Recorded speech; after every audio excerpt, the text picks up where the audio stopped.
महाकारुणी तथागत बुद्ध कहते हैं कि जो मनुष्य पति लाभ हो, ये मनुष्य जीवन प्राप्त होना बहुत ही दुर्लभ है। बहुत बहुत ही दुर्लभ।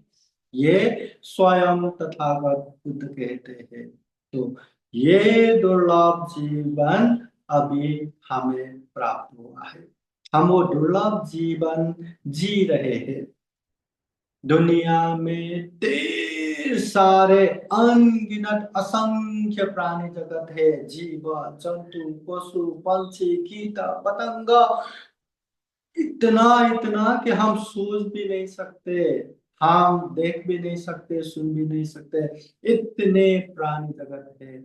परंतु इतने सारे प्राणी जगत में मनुष्य ही एक ऐसा जीवन है जहां हम पाप और पुण्य को समझ सकते हैं, हर पाप से दूर हो सकते हैं, हर पुण्य कार्य में आगे बढ़ सकते हैं, बोधि अंग को धारण करते हुए हम दुख मुक्ति के मार्ग पर पहुंच सकते हैं।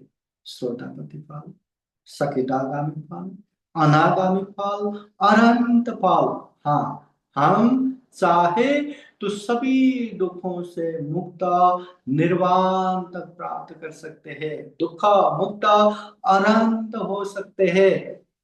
सारे दुख को जला के, सारे तृष्णा को खत्म करके हम दुख मुक्त निर्वाण प्राप्त कर सकते हैं। इतने उच्च कोटि के मनुष्य जीवन प्राप्त हुआ है। इतने दुर्लभ मनुष्य जीवन प्राप्त हुआ है। तो हम क्या कर रहे हैं, हम क्या नहीं कर रहे हैं, ये बार बार देखना भी बहुत जरूरी है।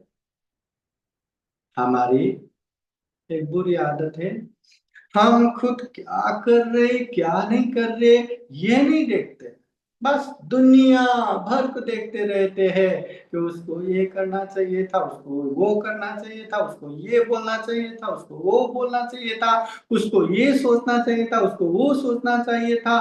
दुनिया भर की खबर रखते हैं हम, मगर हम खुद क्या कर रहे क्या नहीं कर रहे ये हम देखते ही नहीं।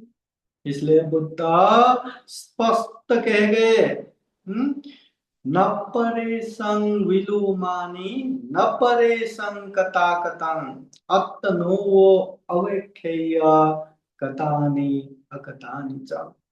न परेशं विलुमानि, दूसरे क्या करते हैं क्या नहीं करते ये मत देख, ये मत सोचो, हम खुद क्या कर रहे हैं क्या नहीं कर रहे ये देखो, ये सोचो, अपने आप को संयमित किया, तभी हम दुख मुक्त मार्गफल पर प्रतिष्ठित हो सकते हैं।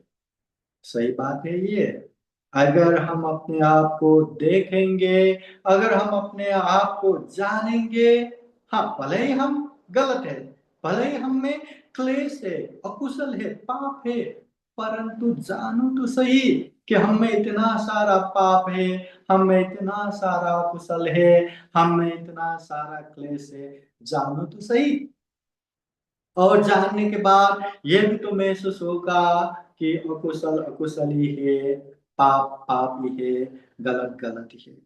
वो पाप, वो अकुशल, वो गलत चीजें हमेशा हमारा हानि नुकसान ही करता रहेगा, हमारे अपनों का हानि नुकसान ही करता रहेगा, हमारे सुख शांति का बाधक बनता रहेगा। अगर ये बात सही है तो वो इंसान वो पाप को निरंतरता क्यों ही देगा। अगर हाँ जाने अनजाने में आदत से मजबूर होके वो करता रहे, परंतु बीच बीच में झटका लगता रहेगा, बीच बीच में वो रुकता रहेगा कि ये अकुशल है, ये पाप है, ये गलत है, मुझे नहीं करना चाहिए। बस थोड़ा थोड़ा थोड़ा भी होश आया, थोड़ा थोड़ा थोड़ा भी उससे दूर रहने का अभ्यास किया, उसका काम शुरू हो गया। आज एक कदम चला है, आगे जाके लंबे समय तक भी चल सकते हैं और ये सोच सकते हैं कि इसी तरह चलते चलते वो सही रूप में पाप से दूर भी हो जाएंगे।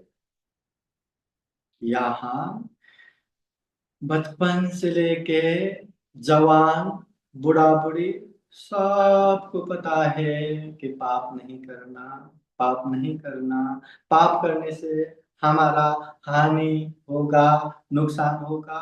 पाप करने से ही ये समाज में बहुत सारे लोगों का हानि नुकसानी हुआ है।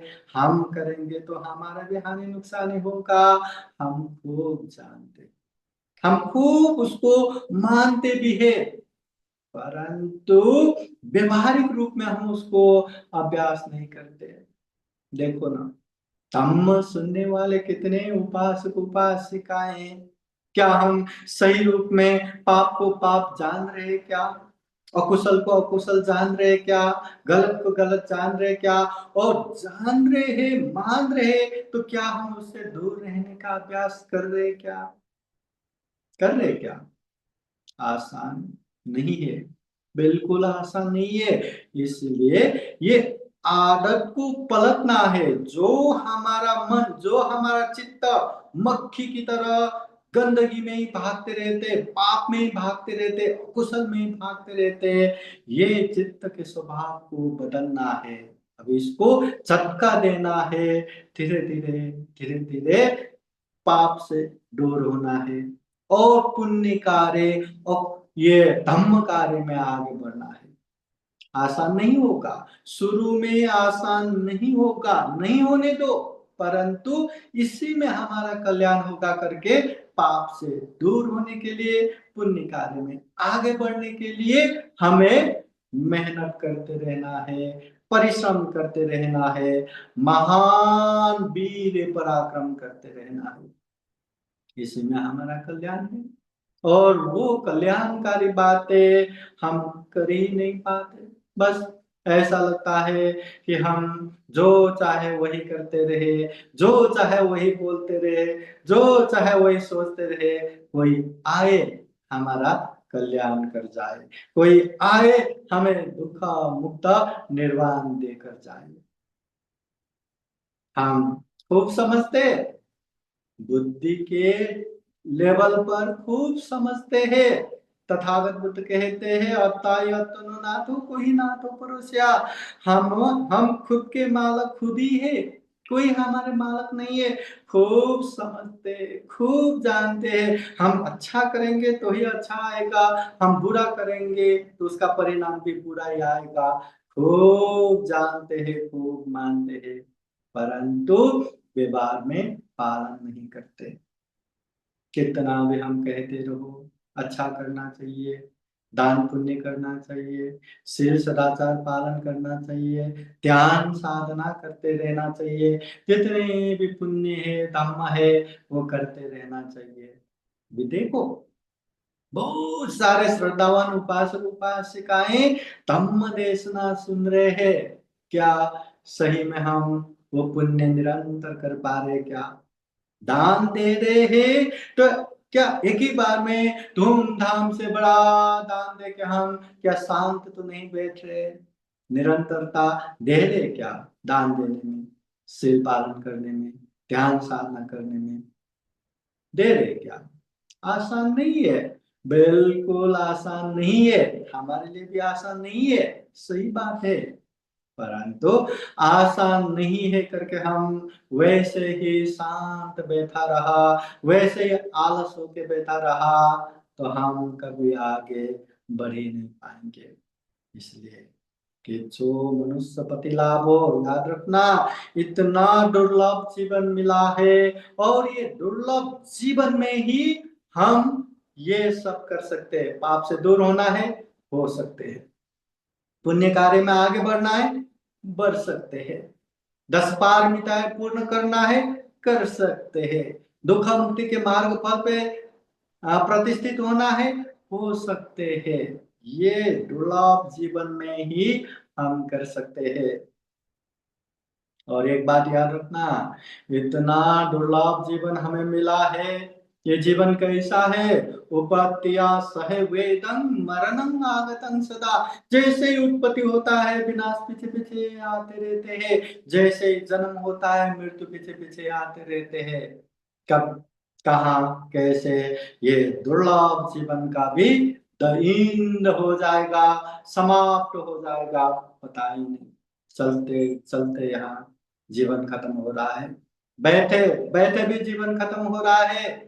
हाँ, ये खड़े खड़े भी जीवन खत्म हो रहा है, लेते लेते भी जीवन खत्म हो रहा है, सुबह भी, दोपहर को भी, शाम को भी, रात को भी, मध्य रात को भी, कभी भी, कहीं भी, कैसे भी ये जीवन खत्म हो रहा है। तो हमारा जीवन भी कब, कहाँ, कैसे खत्म होगा ये पता नहीं। देखो ना, इतना दुर्लभ जीवन मिला है, तो इतना दुर्लभ जीवन मिला है, अनगिनत प्राणी जगत में ये मनुष्य जीवन जो इतना दुर्लभ जीवन मिला है, परंतु ये भी हमेशा टिकने वाला नहीं है। कब, कहाँ, कैसे खत्म होगा पता नहीं। कितना अच्छा होता है ना, इतना दुर्लभ जीवन मिला है, तो ये तो अजर अमर ध्रुव नित्य शाश्वत होना चाहिए, हमेशा रहना चाहिए, परंतु हमेशा नहीं रहता। इसलिए हर दुर्लभ जीवन प्राप्त हुए इंसानों को ध्यान रखना चाहिए, इतना दुर्लभ जीवन मिला है तो हमें क्या करना चाहिए। बहुत पुण्यवान है हम, बहुत पुण्य करने के बाद ऐसे सुगति मिला है, मनुष्य जीवन सुगति में है, ऐसे सुगति मिला है हमें, तो पुण्य की अनुभाव से ये सुगति जीवन मिला है। तो हम इसको क्या भोग करके, जो पुराना पुण्य संचय था उसको समाप्त करके जाना है, या यही जीवन में हम ज्यादा से ज्यादा और पुण्य संचय कर सकते हैं, और पुण्य कुशल कम कर सकते हैं, तो और करना है। एक बार मनुष्य जीवन से पतन हो गया तो फिर से मनुष्य जीवन प्राप्त होना आसान नहीं है। बुद्ध बार बार बार बार अनेक उदाहरण से समझाते हैं, जैसे दल दल में फंसे हुए पत्थर समान। एक बार दुर्गति में गया, एक बार मनुष्य जीवन से पतन हो गया, तो दलदल में फंसे पत्थर जैसा वो निरंतर नीचे नीचे नीचे नीचे नीचे जाएगा, अपने आप ऊपर नहीं आ सकता। मनुष्य जीवन से पतन हो गया तो वहां पाप पता नहीं, धम्म पता नहीं, कैसे पाप से दूर रहना ये पता नहीं, कैसे पुण्य कार्य करना पता नहीं। तो ऐसे जीवन में निरंतर कुशल पाप करते करते करते करते वो तो नीचे नीचे ही जाएगा। तो इतना दुर्लभ जीवन मिला है, ये मनुष्य जीवन में हमें खूब पुण्य करना चाहिए। बुद्ध और एक उदाहरण भी देते हैं, विशाल समुद्र में एक अंधे कछुए रहते हैं, 100 साल में एक ही बार अपना सर ये समुद्र के ऊपर निकालते हैं। और वही विशाल समुद्र में एक बांस की छड़ी है जिसमें छोटा सा छेद है, अंधे वो कछुए का सर डालने जितना ही। और वो बांस की छड़ी एक ही जगह नहीं रहता, जहां जहां हवा आए, जहां जहां लहरें आए, वहां वहां बहते रहते बहते रहते। तो 100 साल में एक ही बार अपना सर समुद्र से ऊपर निकालने वाला वो अंधा कछुआ, और एक ही जगह टिका न रह के इधर उधर बहते रहने वाला वो बांस की छड़ी और उसका छेद। वो छेद में वो अंधे कछुआ अपना सर डाले, क्या संभव है? क्या संभव नहीं है, असंभव जैसा है। परंतु तथागत बुद्ध कहते हैं चिरकाल तक वो अंधे कछुए नहीं मरा, चिरकाल तक वो बांस की छड़ी विनाश नहीं हुआ। तो वो समय ही जल्दी आएगा जिस समय अंधे कछुए अपना सर वो बांस की छड़ी में डालेगा। मगर एक बार मनुष्य जीवन से पतन हो गया, फिर से मनुष्य जीवन प्राप्त होना उससे भी कहीं कहीं कहीं ज्यादा मुश्किल है, कहीं ज्यादा मुश्किल है। इसलिए इतना दुर्लभ जीवन मिला है, ध्यान रखिए हम क्या कर रहे हैं, हम क्या नहीं कर रहे। जब जब हम ध्यान करने को जाते हैं, अभी अभी सतप्रधान ध्यान भी हम करके आए, तो जब ध्यान करने के लिए जाते हैं, ध्यान करते हैं, अरे मुझे ये नाक से बहते हुए वही श्वास को देखते रहना है, आता है तो आता है, जाता है तो जाता है, वही श्वास देखते रहना है। और उसी के लिए हम पालती मार के ध्यान करके बैठे हैं। और उतना देखना भी आसान नहीं है। घंटों बैठते हैं, 1-2 मिनट भी निरंतर देखना आसान नहीं है। तो हर चीज जो अच्छा है, पुण्य है, धम्म है, हमारे लिए कल्याणकारी है, वो करना आसान नहीं है। परंतु जो गलत है, जो अकुशल है, जो पाप है, जिसमें हमारा स्वार्थ सिद्ध होता है, जिसमें हमें मजा आता है, वही वही चीज में भागते रहते, वही वही चीज में भागते रहते। पैसे के पीछे भागता रहा, अपने स्वार्थ के पीछे भागता रहा, अपने शरीर के मजे के पीछे भागता रहा, अपने परिवार के लिए भागता रहा, कभी इसके लिए कभी उसके लिए। बस गलत चीजों में, पाप चीजों में भागना ही आसान है। पुण्य कार्य, धम्म कार्य करना आसान नहीं है। उपासक उपासिकाएं, वर्षावास का समय है, पुण्य करने का समय है।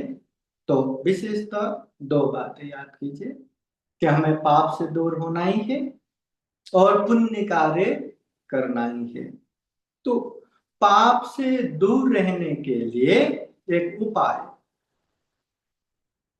दुनिया में जितने भी कर्म करता है, चाहे कुशल कर्म हो चाहे अकुशल कर्म हो, चाहे अच्छा काम हो चाहे बुरा काम हो, करने का माध्यम जो है, द्वार जो है, 3 ही है: शरीर, वाणी, मन। अगर हम पुण्य कर रहे हैं तो यही 3 द्वार से, अगर पाप कर रहे हैं तो यही 3 द्वार से। इसलिए ये 3 द्वारों को पहरा देना है। हमें सजग होना है, सचेत होना है कि मैं शरीर से पाप नहीं करूंगा, मैं वाणी से पाप नहीं बोलूंगा, मैं मन से पाप नहीं सोचूंगा, और यही शरीर से मैं पुण्य करता जाऊंगा, अच्छा करता जाऊंगा, यही वाणी से मैं अच्छा बोलता जाऊंगा, यही मन से मैं अच्छा संकल्प करते जाऊंगा, अच्छा सोचते जाऊंगा। इसी में पहरा देना है, इसी में सजग सचेत होना है। अभी विशेषता पाप ना हो, शरीर वाणी मन से पाप ना हो, उसके लिए ध्यान देना है कि ये शरीर से पहला मैं किसी को दुख ना दूं, किसी का ये हिंसा ना करूं। पहला ध्यान यही देना है। अपने तरफ से दूसरों को हिंसा नहीं होना चाहिए, हत्या नहीं होना चाहिए, दुख तकलीफ नहीं होना चाहिए, ये पहला ध्यान देना है। दूसरा, ये शरीर से मैं किसी का चोरी ना करूं, बिना दिए उठा के ना लूं, लेना पड़े तो पूछ के, अनुमति लेके, परंतु बिना दिए उठा के ना लूं, चोरी ना करूं, ये दूसरा। और तीसरा, हमें ये ध्यान देना है कि ये शरीर से मैं किसी तरह का काम मिथ्याचार व्यभिचार ना करूं, पर स्त्री पर पुरुष गमन ना करूं, शरीर को पहरा देना है। उसी तरह वाणी को भी पहरा देते हुए कम से कम 4 पाप ना हो, ये बात ध्यान रखना है। पहला, मैं वाणी से झूठ नहीं बोलूंगा, और ये जितने भी असत्य है वो मैं नहीं बोलूंगा। दूसरा, ये वाणी से मैं चुगली नहीं करूंगा। हाँ, एक की बात है दूसरे को सुनाना, दूसरे की बात है तीसरे को सुनाना, ऐसे लोगों में झगड़ा कलह उत्पन्न करने वाला, ऐसे मैं चुगली नहीं करूंगा। तीसरा, लोगों को गाली गलौज नहीं दूंगा, लोगों को एकदम कड़ा अपशब्द नहीं बोलूंगा। और चौथा, मैं लोगों की निंदा चर्चा नहीं करूंगा। हाँ, ये कोई भी व्यक्ति आता है, अरे वो तो ऐसा है, वो तो वैसा है, वो तो ऐसे कहीं गुजरा है, सामने ऐसा अच्छा दिखाते हैं, पीछे तो ऐसा है वैसा है, ऐसे निंदा चर्चा नहीं करना। बुद्ध धर्म में ज्यादा बातें करना दोष नहीं है। आप धम्म की चर्चा कर सकते हैं, धम्म की बातें बोल सकते हैं, ऐसे बहुत सारे बोल सकते हैं, बातें कर सकते हैं, परंतु बात करते समय ये चार चीज का फिल्टर होना बहुत जरूरी है। वो बातों में झूठ नहीं आना चाहिए, चुगली नहीं आना चाहिए, गाली गलौज नहीं आना चाहिए, निंदा चर्चा नहीं आना चाहिए। बाकी ज्यादा बोलने में दोष नहीं है। और वैसे ही ये मन को भी सजग सचेत होके पहरा देना है कि ये मन से मैं कम से कम 3 पाप ना करूं। पहला, लोभ लालच न रखूं, दूसरे के अच्छे चीज चाहे सजीव हो या निर्जीव हो, अच्छे चीज देख के अरे वाह ये कितने अच्छे हैं, ये मुझे चाहिए, ये मेरा होना चाहिए, इस तरह का लोभ लालच नहीं रखना चाहिए। दूसरा, द्वेष दुराभावना नहीं रखना चाहिए। लोगों ने कितना भी हमारा अच्छा किया हो, फिर भी थोड़ा भी गलती किया तो अरे उसने मुझे ऐसे गलत बोला था, गलत किया था, मैं भी उसको दिखाता हूं करके हमेशा मतलब बदला लेने की भाव, हमेशा द्वेष भाव, हमेशा गुस्सा, ऐसे द्वेष बुरा भावना नहीं रखना चाहिए। और तीसरा, मिथ्या दृष्टि नहीं होना चाहिए, मिथ्या धारणा नहीं होना चाहिए, गलत सोचना नहीं चाहिए, पाप को धम्म, धम्म को पाप नहीं सोचना चाहिए। हाँ, पाप करके हमारा कल्याण होगा, सुख होगा, और पुण्य करने से क्या ही सुख होगा, ऐसा नहीं सोचना चाहिए। पाप को पाप, धम्म को धम्म, पाप करने से दुख, धम्म करने से ही सुख मिलेगा, इस तरह से समझना चाहिए। तो इस तरह शरीर से पाप ना हो, वाणी से पाप ना हो, मन से पाप ना हो, ये अच्छे से हमें पहरा दे के सजग सचेत होना चाहिए। और यही शरीर से जितना लोगों का हित कल्याण हो सके, ऐसी कामना ऐसे काम करना चाहिए। ये वाणी से भी जितना लोगों का अच्छा हो, खुद का भी अच्छा हो, ऐसे सुभाषित मंगल मैत्री वाणी बोल के अच्छा पुण्य करना चाहिए। और मन से भी अच्छे से अच्छे संकल्प लेते हुए, अच्छे से अच्छे सम्यक दृष्टि, सम्यक संकल्प लेते हुए हमें अच्छा पुण्य कर्म करना चाहिए। विशेषतः तथागत बुद्ध पुण्य कर्म के लिए 3 उपदेश देते हैं। दानं ददन्तु सद्दाय, श्रद्धा पूर्वक दान देना, शीलं रक्षन्तु सर्वदा, शील सदाचार पालन करना, भावना विरता होन्तु, ध्यान भावना करना। एक समय तथागत बुद्ध 10 पुण्य क्रिया, 10 प्रकार के पुण्य क्रिया का भी उपदेश देते हैं। हाँ, दान, शील, भावना, माननीय व्यक्ति का सम्मान करना, माननीय व्यक्ति का सेवा करना, पुण्य जब भी करते हैं वो पुण्य दान करना, कोई पुण्य करता है तो अनुमोदन करना, धम्म देशना देना, धम्म देशना सुनना, मिथ्या दृष्टि से दूर रहना, ये 10 प्रकार के पुण्य का उपदेश भी देते हैं। ये 10 प्रकार को भी संक्षिप्त में ये दान, ये शील, ये भावना में आते हैं।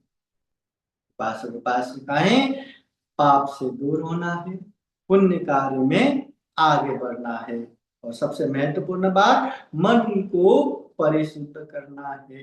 मन संयमित रहा, मन परिशुद्ध रहा, तो हम पाप से दूर भी हो पाएंगे, पुण्य कार्य में आगे भी बढ़ पाएंगे।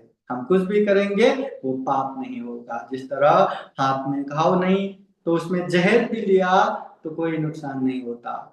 अगर मन शुद्ध संयमित रहा तो शरीर से हम कुछ भी करेंगे वो पाप नहीं होगा, वाणी से कुछ भी बोलेंगे वो पाप नहीं होगा, क्योंकि मन अच्छा है, मन शुद्ध है। तो उपासक उपासिकाएं, इतना दुर्लभ जीवन मिला है, ये दुर्लभ जीवन मिला है, फिर भी ये अजर अमर ध्रुव नित्य शाश्वत नहीं है। कब कहाँ कैसे खत्म होगा ये भी हमें पता नहीं है। इसलिए ये जीवन जब तक है खूब पुण्य करना चाहिए, खूब धर्म करना चाहिए, पाप से दूर रहना चाहिए, और उसके लिए एक माहौल बनाना चाहिए। पुण्य करने वालों का एक माहौल बनाना चाहिए, एक समूह बनाना चाहिए, जिसकी वजह से एक जन का पुण्य कमी पड़ा या करने का मन नहीं हुआ तो दूसरे को देख देख के तुरंत पुण्य करने का उत्साह मिलेगा। याद रखना, सब्बे सत्ता कम सका, यहाँ जो जितना करेंगे, जो जैसा करेंगे उसको वैसा ही परिणाम आएगा। अगर हमें सुख शांति चाहिए तो हमें ही पुण्य करना पड़ेगा, हमें ही धर्म करना पड़ेगा। अगर हमें दुख मुक्त होना है तो 10 पारमिता हमें ही पूर्ण करना पड़ेगा। हमारे लिए कोई करके देगा इस भ्रम में मत रहिए। ये तथागत बुद्ध के स्पष्ट वाणी है, स्पष्ट उपदेश है। इसलिए आलस मत बनिए, निरालसी बनिए, वीर पराक्रम के साथ खूब खूब पुण्य करने में आगे बढ़े, पाप से दूर रहे और पुण्य का माहौल बनाए।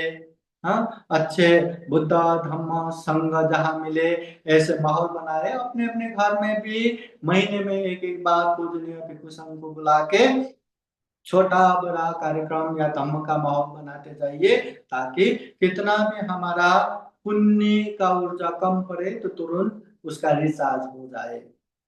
पुण्य करते जाना है, पाप से दूर होना है, यह हम जानते हैं, मानते हैं, परंतु व्यवहारिक रूप से पालन करते जाना है। इसी में हमारा कल्याण है। जो जो धम्म देशना सुन रहे हैं, जो जो उपासक उपासिकाएं हैं, सबके जीवन में बुद्ध का आशीर्वाद रहे, धम्म का आशीर्वाद रहे, संघ का आशीर्वाद रहे। जीवन में हर तरह के पाप से दूर होके हर तरह के पुण्य कार्य धर्म कार्य करते हुए ये दुर्लभ जीवन, यह अमूल्य जीवन, प्राणी जगत में सर्वश्रेष्ठ मनुष्य जीवन को सफल बनाए, सार्थक बनाए। अंत में जन्म जरा व्याधि मरण से मुक्त निर्वाण तक प्राप्त कर सके, ऐसी कामना करते हुए आज का यह धम्म देशना यही समापन करते हैं। सभी का मंगल हो, सभी का कल्याण हो। भवतु सबका